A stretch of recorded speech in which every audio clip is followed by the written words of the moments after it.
Rritja e çmimit të naftës ka sjellë një sër problematika zinxhir kryesisht tek qytetarët, të cilët po i përballojnë me vështirësi, sidomos produktet e shportës, si dhe frutat dhe perimet.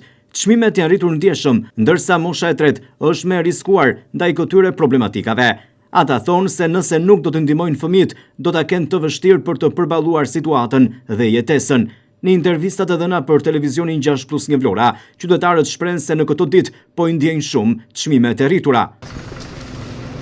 Unë jam pensioniste dhe s'është nevojë të pyesësh. Janë rritur? Po janë rritur shumë. Jo, janë rritur shumë. Si bëni? Si bëjmë me ndihmën e fëmijëve? Të na rojnë t'i lëm prapa. Jo, nuk i përvëllojmë dot. Janë rritur shumë. Ku i shikoni të rritur? Në gjitha produktet. Ne pensionistë jo.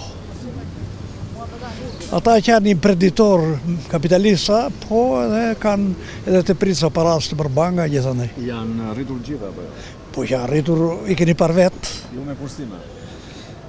Uroni? Me kursim besoj. Pensionistët me zjetojnë i dashur. Sepse pensionet nuk dalën për ilaçe, jo më për të përballuar nevojat e tjera që ka shtëpia.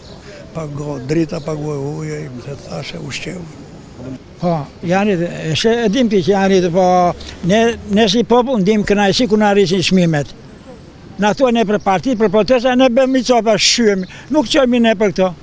Po ku thonë të kanë ngritur rroga, as rroga që janë ngritur, as e di që ngritje rroga e pensione, që çmimet të rinë ashtu, edhe të ashtu, të ngre rroga ata. Jo më ngre mua ata, jo 5.000 lek, e pagon 100.000 lek ti pasha. Po shpenzonim shumë tani.